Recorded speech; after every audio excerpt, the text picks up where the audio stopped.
생산과 소비 브로그를 시작하겠습니다. IMF 사태에 대해서 살펴보았죠. 구제금융을 신청한 이유가 뭔가요? 위기를 수습하기 위함이었죠. 근데 구제금융 신청을 하니까 한국 경제를 위기라고 인식하고 은행들이 경쟁적으로 출금을 하더라. 그러면서 이제 기업들이 줄도산하고 은행들도 그렇죠, 파산하고 그랬죠. 실업자가 대거 양상되고 그래요. 그러니까 사실은 그래. 구제금융 신청하기 전에 위기를 수습했어야 되는 거죠. 얘기했죠. 수습할 수 있는 위기를, 당연히 수습되어야 할 위기를 수습하지 못해가지고 당시 거의 한국 경제가 쑥대밭이 됐다, 그런 일이 있었다는 거예요. 많은 사람들은 많이 알겠죠. 다 겪었던 거니까. 그러면서 사태 수습에 들어갔다. 사태 수습이라고 해봤자 뭐 그거잖아요. 특별한 게 없다는 거예요. 뭐 기업 수익성 개선이죠, 결국은. 그래요. 그런 일이 있었고, 뭐 노동개혁, 그렇죠, 이런 게 다 기업 수익성 개선이잖아요.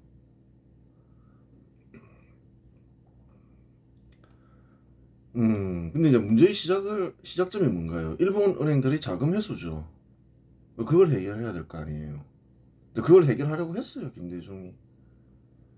잘 했는지는 모르지만, 뭐 그렇게 특별히 잘한 것 같진 않은데, 그러니까 이제 문제가 뭐냐 하면, 실수가 있었던 거예요. 사실은, 어, 예전부터 계속 강조했지만, 노태우의 가장 큰 실수는 지역주의 정치를 한 거다. 호남 대 비호남. 거기에다가 또 실수가 뭔가요? 전혀 다른 성향의 사람, 근대국가 수립 반발 세력 인사인 김영삼을 끌어들인 것이다. 그냥 김영삼은 김대중과 경쟁하게 내버려 뒀어야 된다. 그렇죠. 근대국가 수립 세력 인사들이 그 당시만 해도 다수야, 절대 다수라는 거예요. 뭐 지역주의 정치 때문에 김대중이나 김영삼을 찍더라도 둘이 경쟁하게 하면 이긴다는 거예요. 항상 둘이 사라지겠어야 되는데 경쟁하다가 이상한 현상이 벌어져 버린 거죠. 그런 건데, 그래요. 그때 뭐 사실상 순서상으로 보면 이것은 이가 볼 때는 김영삼 대신 박태준이 됐으면 계속 나라도 좋아지고 괜찮았다는 거예요.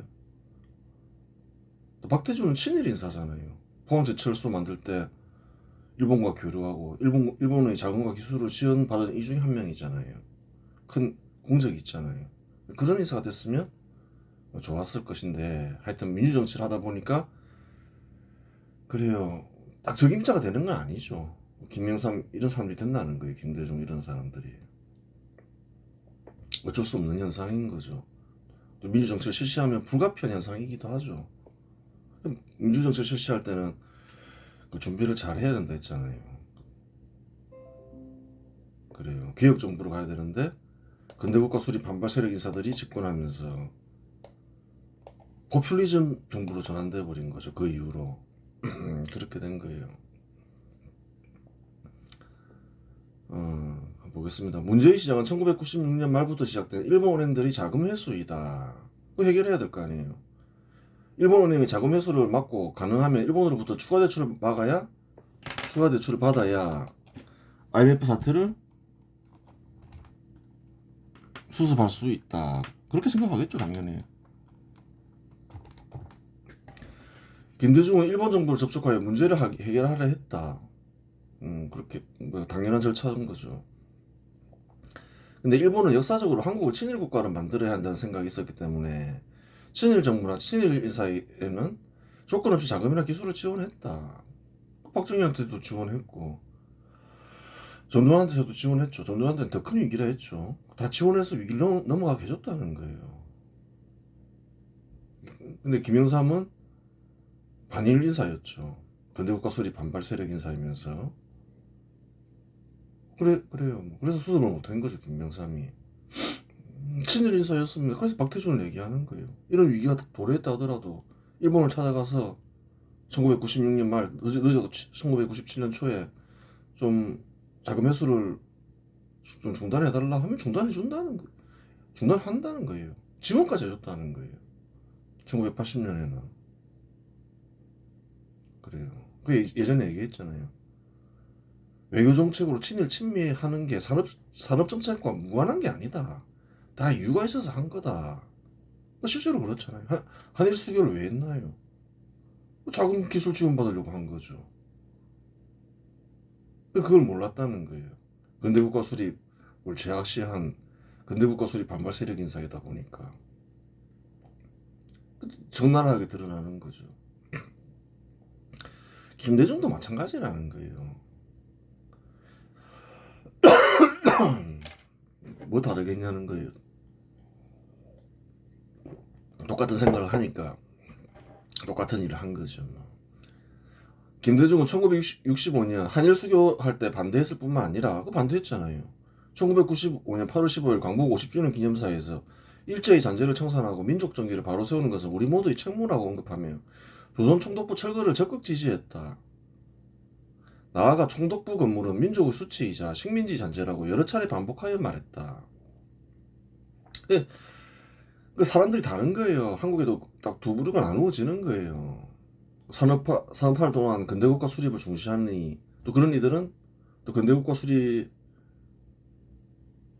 이제 하기 위해서 친일 친미 해야 된다 생각하잖아요. 또한 그런 사람들은 산업화를 중시하는 이유가 있는 거예요. 국가를 번영케 하고 또 국민 개개인의 삶을 개선시키죠. 그 삶의 개선을 생각하고 그런 사람들은 통상적으로 근대국가 수립 세력 인사가 되는 거고 또 안 그런 사람들도 있다는 거예요. 재산을 제약시하고 가난해도 뭐 똑같이 사는 게 중요하고 허황된 걸 주장하죠. 반일 이런 거 주장하고 근대국가 수립에 도움이 되면 친일하고 친미한다는 거예요. 근데 이런 사람들은 그런 걸 중시하지 않는 사람들이라는 거예요. 그러니까 완전히 갈리는 거예요. 같은 한국인이라 해서 다 같은 생각을 하는 게 아니라는 거예요. 그래요. 보라는 거예요. 마찬가지라는 거예요. 그 사람의 행적을 보라는 거예요. 거짓말을 하는 게 아니라는 거예요. 실제로 이런 말을 했고 이런 행동을 했다는 거예요. 반일 인사가 맞죠. 김영삼하고 똑같죠. 김영삼보다 더하면 더한 반일 인사였지 덜한 인사가 아니었다. 당시 일본 정부는 도움을 주는 조건을 준다는 얘기를 했다는 보장은 없죠. 일본 정부는 한일업 개정을 요구했고 김대중을 수용했다. 그렇게 알려져 있죠. 그 당시에는. 근데 그 한일업 협정 한일업 협정 내용을 봐야 된다는 거예요. 신한일업 협정은 1998년 9월 25일 정식으로 체결되었고 1999년 1월 22일 협정에 따라 독도를 한국 영토로 명시하지 않고 중간 수역에 포함시켰다. 그래요.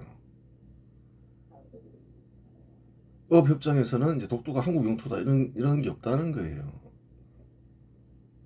주변 해역을 포함한 중간 수역에서 양국 어선이 공동조업을 할 수 있도록 규정하였다. 많은 이익을 준 거죠. 그 전까지만 해도 한국 영토다 이러면서 그래요. 함부로 업도 못하게 하고 그랬다는 거예요. 근데 이제 제한을 다 풀죠. 용토도 빼고 그런 일이 있었다는 거예요. 그럴 수 있죠. 뭐 특별히 나쁘게 볼 수는 없는 거죠. 어쨌든 간에 위기를 수습해야 되니까. 그때 너무나 큰 사건이 일어났으니까. 이걸 수준도 그때는 그렇게 생각했다는 거예요. 그 위기 수습을 하는데 필요하면 어쩔 수 없다. 지금 너무 어지러우니까. 뭐 대량 실업이 야기되고 막 기업들 파산하고 엉망진창 되니까. 근데 이제 문제는 어떤 도움을 받았냐 이런 문제가 있는 거예요. 사실은 그땐 다 그렇게 생각했어요. 이걸 쓰니도 그렇게 생각을 했고 어쩔 수 없다 생각하고 그냥 지나갔죠. 지금 보는 거지. 아 그래서 어떻게 됐는데 지금 본다는 거예요. 그 뭘 받아왔냐 이거죠. 용토를 담보로 거래했으면 뭐 받아온 게 있어야 될 거 아니에요. 도움을 얘기하는 거죠. 그 결과 일본 어선은 한국 EEZ 일부에서 조업할 수 있게 되었고 한국 어선도 일본 EEZ 일부에서 조업이 가능해졌다. 당시 독도 주변의 대표적인 해산물로는 오징어, 독도새우, 전복이 있다. 그래요. 그런 일이 있었다는 거예요. 그 영토를 담보로 도움을 받고자 했다. 그렇게 널리 알려져 있었다는 거예요. 그 당시에는. 많은 사람들이 그래서 어쩔 수 없다 하고 동의했다는 거예요. 아, 김대중도 뭐 나쁜 뜻으로 거래한 건 아니겠죠. 이제 거래를 얼마나 잘했냐가 문제가 되는 거죠. 이 경우에는. 일본이나 한국이나 고대 역사를 들먹이면 자기네 영토라고 주장하는데 이는 무의미한 논쟁이다. 그럼 독도 분쟁이 있으니까 한번 독도가 어떻게 되는지 한번 살펴볼 필요는 있겠죠. 사람들이 잘 모르잖아요. 고대의 역사를 들먹이면 만주도 한국 영토가 될 수 있다. 일본인도 마찬가지겠죠. 한국인도 다 그런 얘기잖아요. 뭐 이 문서를 봐라, 세종지리지를 봐라. 독도는 우리 땅 돼 있다. 뭐 확인해 볼 필요는 있겠지만 정말 그래 돼 있는지. 하여튼 뭐 이런저런 사료를 들먹이는데 그런 건 의미가 없다는 거예요. 과거에 우리 땅이었으니까 뭐 역사적 우리 땅이다. 그런 의미가 없다는 거예요. 그렇게 생각하면 만주도 우리 땅이라 얘기할 수 있는 거죠. 그런 일을 안 하잖아요. 일본도 그건 마찬가지고 그 역사를 가지고 얘기하면 안 된다는 거예요.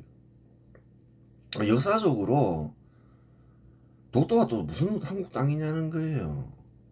일본 땅도 아니고 물론 사람들이 잘 모르는 거예요. 기본적으로 한국은 일본도 마찬가지지만 일단 사람이 살 수 있어야 될 거 아니에요. 또 무엇을 중시했나요? 고대 농경부에서는 농토를 중시했다는 거예요. 아니 독도에 뭐가 있다고 독도에 관심을 가지겠냐는 거예요. 그렇잖아요. 관심도 없었지 뭐. 이제 그 바다가 중요해지고 그러니까 이제 그렇지 뭐 조선이라는 나라가 뭐 바다를 중시했냐는 거예요. 세국 정책하고 이랬는데 일본 패망 이후 한국과 일본의 영토는 연합국이 결정한다. 잘 생각해 보라는 거예요. 과거 역사가 아니라는 거예요. 일본 영토도 한국이 결정하는 일본도 그렇고 한국도 그렇고 영토를 그 당시에는 일본이 결정하거나 한국이 결정하는 게 아니었다는 거예요. 일본에서 패망했잖아요. 연합국이 결정하는 거죠. 당시 일본을 패망시킨 실질적으로 미국이죠. 영토를 결정하는 이에게 권한이 있는 거지 뭐 둘 다 권한이 없는데 뭐 역사적인 사건을 들면서 뭐 하냐는 거예요. 아무 의미 없는 거. 근데 한번 보자는 거. 연합국 최고사령부 지령은 독도를 일본 영토에서 제외하고 한국 관할에 포함시켰다. 지령에서는 그래요. 그런 일이 있었다는 거예요. 근데 권위 있는 기관이라고 얘기를 할 수 있지만 이게 뭐 확정된 거라고 얘기할 수는 없는 거죠. 딱 문서화된 건 아니었다는 거예요. 샌프란시스코 강화 조약은 일본이 포기해야 할 용토를 명시한 조약인데 제주도, 울릉도, 거문도는 한국 용토로 확정했는데 독도는 빠졌다. 연합국 최고사령부 지령은 조약이 아니기 때문에 샌프란시스코 강화 조약처럼 국제법적 구속력은 없다. 그렇다고 샌프란시스코 강화 조약이 독도를 일본 영토라고 규정하지도 않았다. 그래요.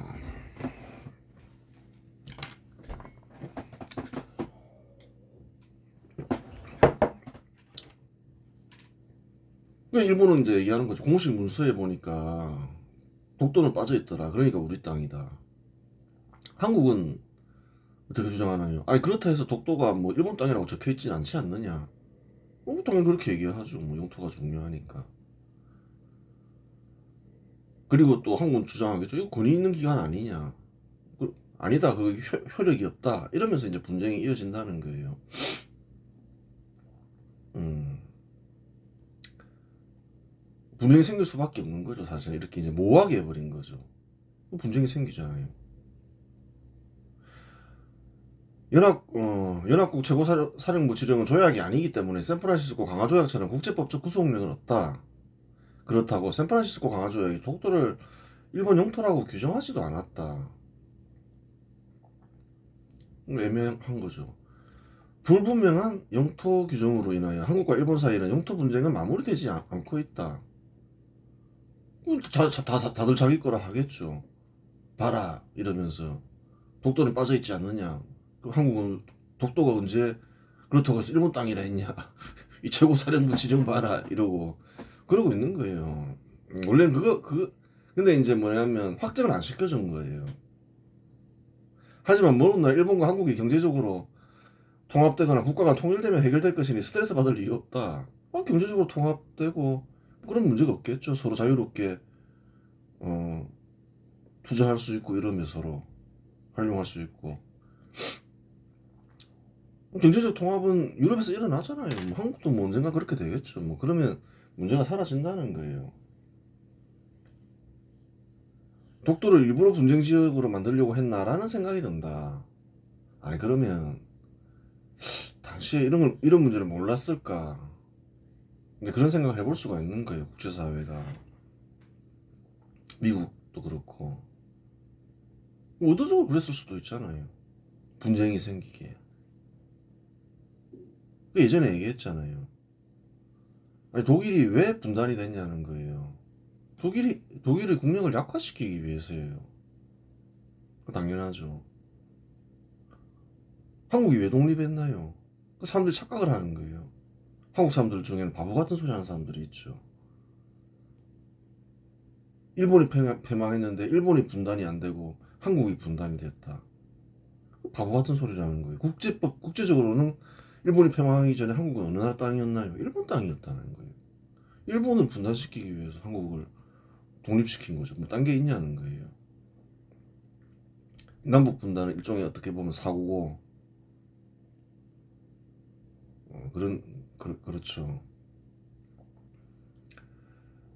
그렇게 되는 건데, 그 얘기하는 게 그런 거예요. 분단 정책을 쓰면 어떤 게 좋을까요? 서로 다퉈야지 합쳐지지가 않잖아요. 그런 의도가 있지 않았을까? 이제 이런 생각이 드는 거죠. 일부러 이렇게 해놨다.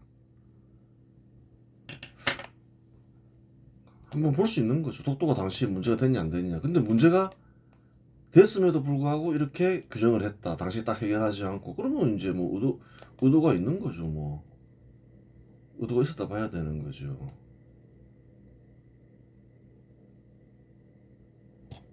어,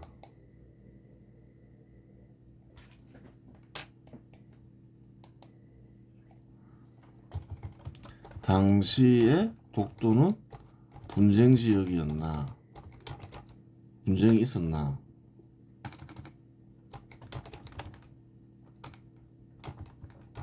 있었나? 한국과 일본 사이.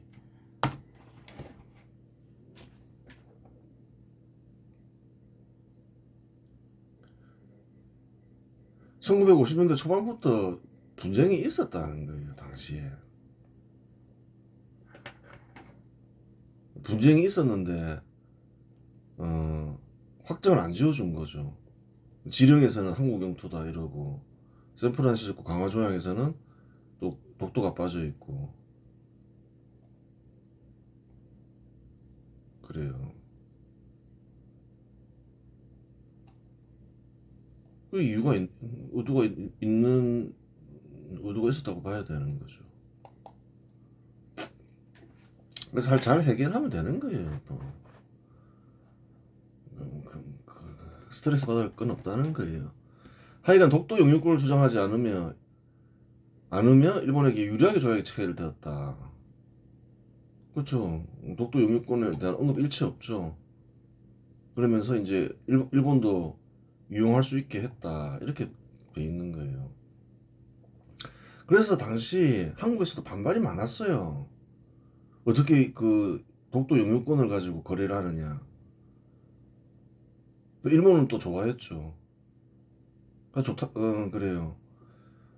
한국 내 반응 외교적 굴욕이다. 일본은 압박이다. 지금도 독도 민감하잖아요. 그때라고 안 민감했겠냐는 거예요. 국가 영토와 관련돼 있는데 왜 독도 영유권을 뺐냐 이런 얘기 나오겠죠. 민족적 수치다. 그랬죠. 일본 언론은 새로운 협정이 필요했다. 독도 문제를 직접 언급하지 않고 관리 가능해졌다. 성과다. 우리가 승리했다. 이러면서 좋아했죠. 그래요. 그런 일이 있었어요. 근데 이제 문제는 그거라는 거예요. 아, 좋다는 거예요. 뭐, 이거를 쓰니는 그런 거 좋아한다는 거예요. 견제에 협력하고. 그래요. 얼마나 좋아요. 사이좋게 지내면. 서로 도움이 되고. 근데 이제 어쨌든 간에 국가 간 거래를 하는데, 그러면 뭐 있었냐는 거예요. 지금 돌이켜보면. 있었다 생각하고, 이제, 있었다 생각하기보다는 잊고 지내는 거죠. 뭐. 이런 일이 있으면 그때뿐이지 뭐 세월 흐름이 있잖아요 사람들이. 좋다는 거예요. 그럼 독도 영유권을 담보로 거래했으면 대출 연장이나 추가 대출과 같이 눈에 띄는 지원이 있어야 하는데 지원을 받았다는 증거가 없다. 그래도 도대체 그러면 뭘 거래했느냐? 근데 아무것도 없다는 거예요. 문제는 여기에 있는 거예요. 일본은 IMF 공동 구제금융 패키지에 일부 참여했지만 한국이 기대했던 양자 차원의 대규모 지원은 없었다. 아, 그때 뭐 일본, 미국 다 참여했죠. 뭐 그래요. 근데 이제 한국인들이 바라는 건 뭔가요? 뭐 그래서 영유권을 가지고 거래할 정도면 뭔가 어떤 반대급부가 있어야 될 거 아니에요. 상식적으로 생각할 때. 근데 그런 게 없더라. 상당한 지원을 기대하며 김대중 선제적으로 영유권을 일정 부분 양보했지만 반일 인사의 김대중에게 전폭적인 지원을 하지 않은 것이다. 아무것도 없다는 거예요. 문제는. 근데 그게 문제가 되는 거예요. 그럼 도대체 왜 했냐? 이제 이런 얘기가 나오겠죠. 역사를 평가할 때. 그때는 이제 세월이 흘렀으니까 있죠, 당연히. 아니, 그래, 영유권을 담보로 그렇게 거래했으면 얻은 게 뭐냐? 얻은 게 있어야 될 거 아니에요. 근데 없더라. 전두환은 독도 영유권 거래 안 했잖아요. 거래 안 해도 추가 대출 받고 대출 연장 받았잖아요. 근데 거래까지 했는데 없더라는 거예요. 지금 돌이켜서 보니까 AI에 아무리 물어봐도 뭐 없습니다. 이렇게 나오는데 그 사실이겠죠. 갑자기 또 자금 회수할까봐 겁먹고 조약 체결했나? 지금 생각해보면 그렇죠. 뭐 때문에 체결했지 그러면? 혹시 또 자금 회수할까봐? 혹은 조선총독부 건물 철거 이후 악화된 한일 관계를 정상화하려 했나? 뭐 이런 생각해볼 수 있는 거죠. 라는 생각이 든다. 어쨌든 아무런 성과가 없었으니 한마디로 실패한 외교이다. 그렇죠. 뭐 받아온 게 아무것도 없는데 뭐 그 당시에는 이걸 쓰니는 그래 뭐 그럴 수 있다 이런 생각했는데 외교를 하면 좀 외교를 그렇게 하면 안 되는 거죠. 이왕 그렇게 할 것 같으면 또 확실한 뭔가 지원을 받아야 되고 그런 거죠. 아무런 성과가 진짜 없었나?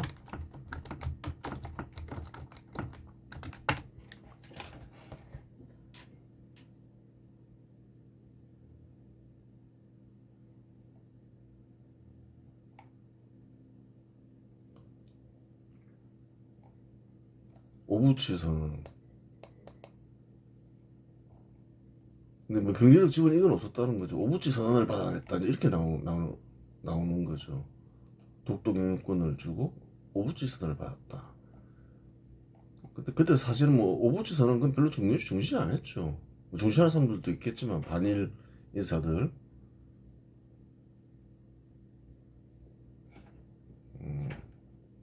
성과와 리스크를 동시에 하는 외교.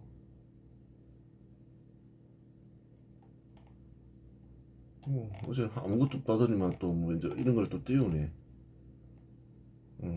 오부지 선언이 성과다 이러면서. 그래요. 그러면 이제 김대중의 산업정책을 살펴보자.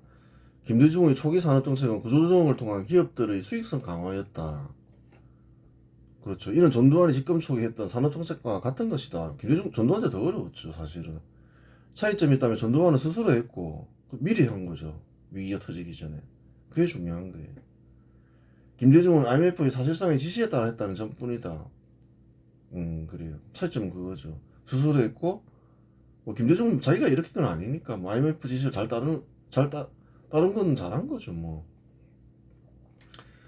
이외의 산업정책은 김영삼과 같이 군사정부의 산업정책을 개성했다. 그래요. 군사정부가 같이 개성했죠. 그래요. 아니, 중단시키는 사람도 있으니까 이제 또 이게 공적이 되는 거예요. 문재인 뭐라는 거예요. 원전 산업 어떻게든 중단시키려 했잖아요. 어떻게든 저지하려 하고. 그런 정부도 있으니까 또 당연한 건데 또 그래도 그나마 잘했다 이렇게 되는 거예요.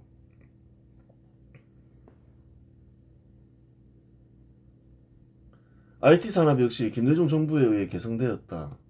정보통신부를 중심으로 인터넷과 디지털 기술을 국가 성장의 핵심으로 삼았다.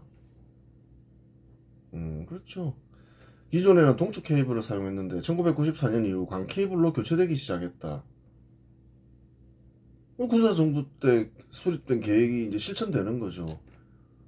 김영삼이 착수를 한 거죠. 1994년이면 김영삼 때잖아요. 2003년 광케이블 교체가 완료되었죠. 그래서 속도가 빨라지는 거죠.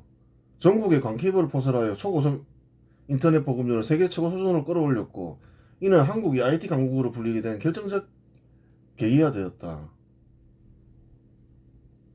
그렇게 볼 수도 있는 거죠. 그래요. 뭐 그 무렵이죠. 한 1990년대 중반부터 인터넷 기업들이 막 생겼죠. 한국에 널리 알려진 기업들 있잖아요. 뭐 이 시기에 생긴 기업들, 뭐 다음, 뭐 NC소프트, 뭐 네이버 이런 기업들이 생겼다는 거예요. 이 무렵에. 이 모든 계획은 군사정부의 계획에 의해 진행된 것이었다. 그렇잖아요. 누가 시작했나요? 시작하는 이건 누군지를 보라는 거예요. 인터넷 산업 육성, 이동통신 산업 육성, 반도체 산업 육성, 다 군사정부가 시작했다는 거예요. 한국은 그 토대 위에서 지금 살고 있는 거죠, 사실. 어쩔 수 없는 거예요, 그거는. 역사적 사실이기 때문에. 완료된 시점이 2003년이다 보니 김대중이 인터넷 산업 육성한 것처럼 역사를 날조하여 공을 가로채려는 이들이 많지만 가장 큰 공적은 군사정부에 있다. 좀 스스로 뭔가 업적을 이루고 해라. 한국의 근대국가 수립 반발 세력 인사들은 뭔가요? 근대국가 수립 세력 역사를 날조해서 근대국가 수립 세력 인사들이 한 역사를 가로채려 하죠. 공적을. 또 조작을 통해서 자기는 선한 세력, 상대방 악한 세력 이런 식으로 만들려고 하는 거예요. 또 누락을 하고 그게 잘못된 거예요. 그러면 그 역사적 발전이 역사에서 배울 게 없는 거죠. 날조해서 가르치면 나쁜 짓이잖아요. 공적을 가로채는 거는. 공적이 전혀 없다고 얘기할 수는 없겠죠. 개성을 했으니까. 절로 떨어지는 공적으로 봐야 되는 거죠. 개성 안 한 것보다 나으니까. 개성 안 하려는 정부도 있으니까 그런 거예요. 당연히 개성해야 되는 건데. 김대중의 공적이라면 그와 같은 계획과 실행을 방해하지 않고 계승하여 완성한 것이다. 공적의 순서를 매기면 다음과 같다. 군사정부, 인터넷산업 육성, 김영삼 정부 군사정부 계획과 착수. 1994년에 착수했잖아요. 장기간 육성하면서 이제 한번 해보자 이러면서 계획을 짜놨는데 김영삼이 계승을 했죠. 착수를 한 거죠. 중단할 수도 있었잖아요. 아, 우리 그런 거 하지 말자. 근데 그냥 계승했다는 거예요. 김대중 정부도 그냥 계속 공사 깔게 내버려 뒀다는 거예요. 착공은 94년에 시작했다는 거예요. 10년 걸렸죠. 중단 안 시키고 완수했다는 거예요.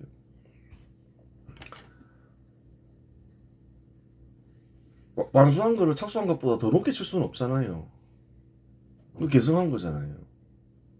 군사정부 인터넷 산업 육성했잖아요. 인터넷 기술을 개발하고 이제 시행할 때가 됐다 하면서 계획까지 마련했는데 김영삼이 실행한 거죠. 계속 그래요. 그럼 누가 제일 공이 있냐는 거예요. 특별히 누구한테 뭐 그런 건 없다는 거예요. 객관적으로 누구한테 제일 큰 공적이 있냐는 거예요. 대기업이 있어요. 3대가 이어져요. 창업자와 계승자 통상 누구를 더 높게 치나요? 창업자를 높게 친다는 거예요. 똑같은 일이라는 거예요. 대대로 이어지는 대기업이 있다고 가정하자. 계승자를 창업자보다 더 큰 공이 있다고 말하기는 어렵다. 그렇죠. 그렇게 얘기하기가 되게 어렵다는 거예요. 아무리 그 계승자가 잘했다 하더라도. 그 현대차가 그 정주영이 설립한 이후에 크게 번영하고 이전과는 비교할 수 없는 그래요. 크게 성장했죠. 뭐 삼성도 마찬가지고. 그래도 삼성 창업자인 이병철이나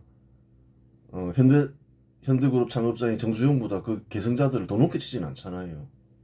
그 정상적으로 그렇게 판단이 되는 거예요. 객관적으로, 기본적으로. 왜냐하면 창업이 너무너무 어렵기 때문에 그런 거예요. 마찬가지라는 거예요. 이런 생각을 하고 육성해야 되겠어. 그런 생각을 하기가 굉장히 어렵다는 거예요. 당시는 한국이 뭐 선진국도 아니었고 인정할 건 인정해야 된다는 거예요. 그래요. 특별한 이유가 없다면 계승자들 사이에서도 전 계승자가 후 계승자보다 더 공이 크다고 말할 수 있다. 근데 계승자 사이는 좀 다르죠. 물론 후 계승자가 새로운 기업을 만들어 번영시킨다면 전 계승자보다 후 계승자가 더 큰 공이 있다고 말할 수도 있다.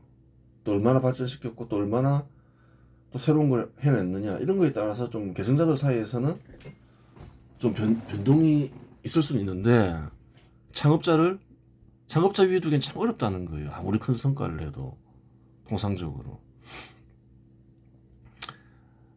그런데 김대중이 인터넷 산업에서 특별히 새로운 일을 한 것이 없기 때문에 김영삼보다 공적이 더 작다고 말하는 것이다. 그 광케이블을 깐 게 뭐 시작한 게 김대중은 또 아니라는 거예요. 완수를 했지.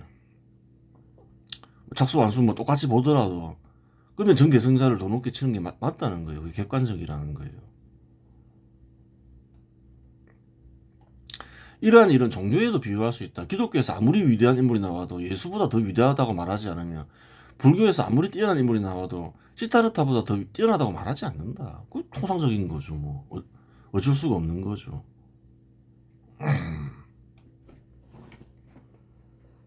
객관적으로 판단해야지. 공적 순위를 매길 때는. 2000년에 이르면 젊은 사람들은 대부분 PC와 인터넷을 사용하게 되고 관련 기업이 우후죽순처럼 생겨난다.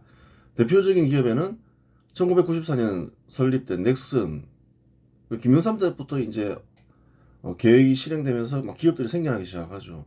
1995년에 설립된 다음은 김영삼 때죠. 1997년에 설립된 NC소프트, 김영삼 때죠. 97년까지면. 1999년에 설립된 네이버 등이 있다. 이건 김대중 때죠. 새로운 기업들이 막 생겨나죠. 새로운 뭐 일자리가 생겨나는 건 좋은 일이었어요. 개선한 건 잘한 거죠, 뭐. 군사정부 이동통신 산업 역시 개성되었다. 휴대전화 단말기 보급 확대와 요금 인하 정책을 추진하여 이동통신을 대중화시켰다. 1996년 7월 1일 김영삼 정부 때 상장 요건을 완화한 코삭시장이 개장되었다. 그러니까 이동통신 그냥 개성했죠. 뭐 특별히 눈에 띄는 건 없죠. 또 코스닥 시장이 개장되었다. 근데 새로운 기업들이 막 생겨나니까 정부 입장에서는 좋죠. 이런 기업들을 도와주려고 하겠죠. 그 정부의 뭐가 되나요? 공적이 되니까 일자리 창출하고. 그 코스닥 시장이 처음 이제 1996년대 만들어졌다는 거예요. 미국의 나스닥 시장을 본따서 만든 주식 거래소이다. 중소기업이나 벤처기업이 자금 조달을 용이하게 하기 위한 목적으로 만들어졌다. 특정 시간대에만 거래가 가능했기 때문에 코스닥 시장은 활성화되지 않았다. 김대중 정부 때 코스닥 시장을 코스피 시장과 마찬가지로 실시간 거래로 전환시켰다. 활성화시켜야 되겠다 생각한 거죠. 자금 조달이 더 쉬워지는 거죠. 김영삼 정부를 계승한 거죠. 코스닥 시장은 김영삼 정부가 만들었고 나스닥을 본따서 만들었죠. 그걸 이제 실시간 거래로 전환시키면서 그래 활성화시켰다 이렇게 보면 되는 거죠. 이후 코스닥 거래가 활발해지고 코스닥에 등록하는 기업들도 크게 증가했다.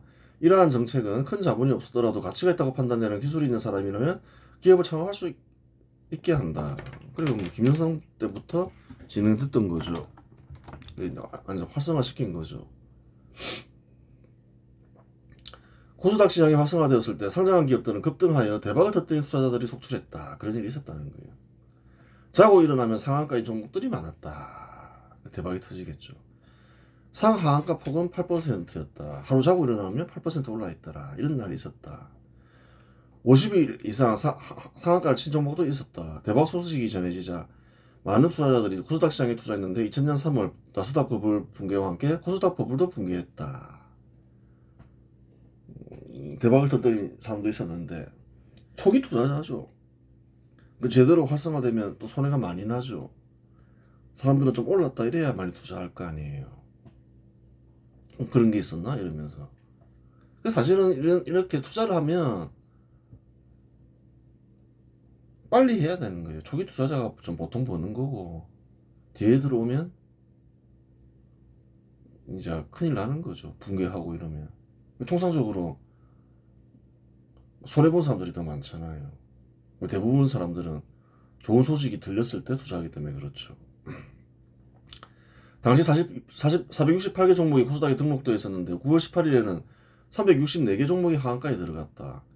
당시 상하한가 폭은 15%였다. 거래를 활성화시키기 위해서 계속 상하한가 폭을 늘렸죠. 눈만 뜨면 하한가인 종목이 속출했다.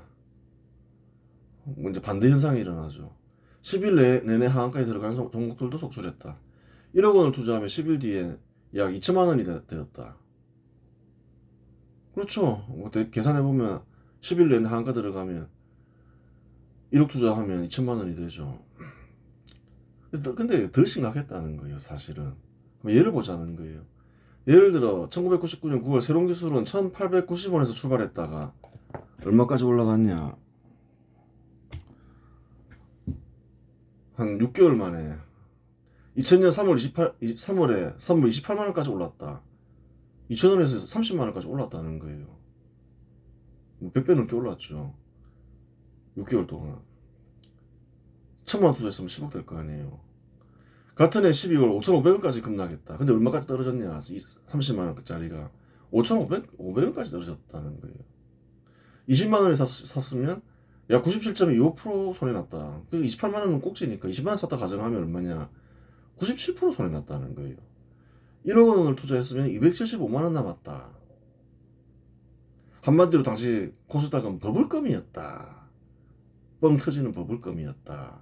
씹을 때는 좋은데 그렇게 비유할 수 있는 거예요. 그래요.